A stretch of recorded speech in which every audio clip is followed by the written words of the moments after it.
Well, hello and welcome back to the show. As always, you look beautiful, man. You're killing it. I can't see you, but you're fantastic, and I'm so glad that you're here.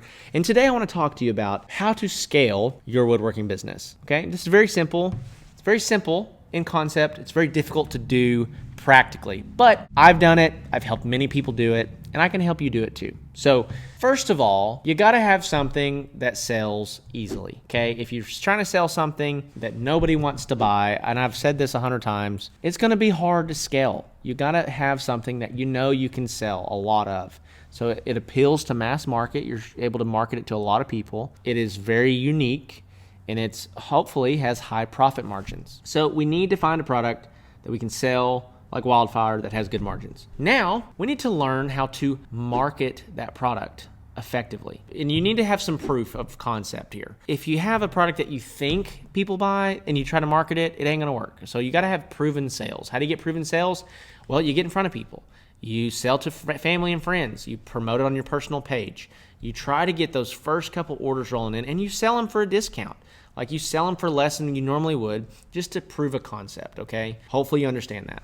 You wanna learn how to market the product. I believe that if you're in the handmade or woodworking business space, that marketing on social media is gonna be your best bet, most likely. Facebook, Instagram, TikTok advertising is going to allow you to scale astronomically faster than radio ads or billboards or walking around and passing out business cards, okay? So you learn how to market the product. We want to get our product in front of the people that would be most interested in buying the product. Number 3 is we get great results and we do more of it, okay? So once we've proven that we can get results, we just pour more gas on that fire. So let's say that you're spending $200 a month in advertising and you get a sale. Well, next month, spend $400. If you get 2 sales, then spend $600, then $800, then $1,000, then $2,000, then $3,000. Right now, on average, we're spending $5,000 a month in my business and advertising, right? By the time that this podcast episode will have come out, we'll have already been through Black Friday, Cyber Monday, but we're spending like $8,000 or $9,000 in ads over the weekend of Black Friday to Cyber Monday, which is so much money. It's crazy.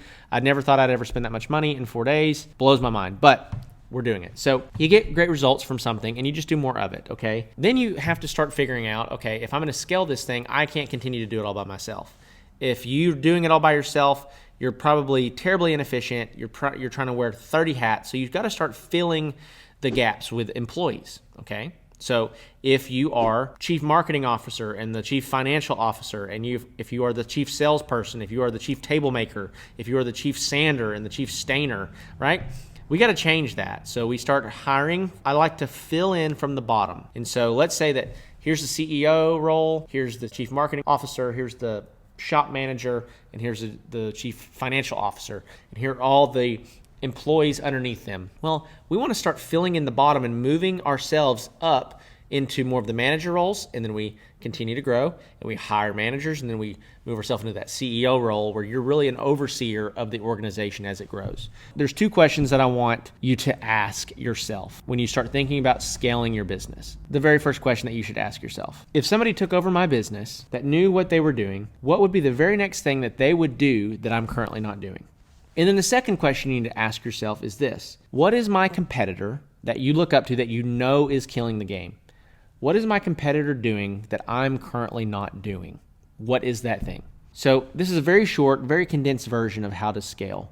But you need more employees, you need more advertising, and you need products that work. That's really it. So inside of each of these things, there's systems for each of these things that don't work if you don't understand them. And that is, my friend, why I created the Woodworking Business Accelerator Program, which you can apply for below in the show notes. With that being said, I'm going to keep this episode very short. I hope that you're having a wonderful wrap up to your 2022, that this has been a great year for you. I hope that you've learned a lot. I hope that you have implemented a lot. I hope that you are continuing to grow. And I genuinely do hope that you're growing your business, that you're achieving your goals and changing your life by doing that. So with that being said, guys, I love you very much, and I will talk to you guys in the next one.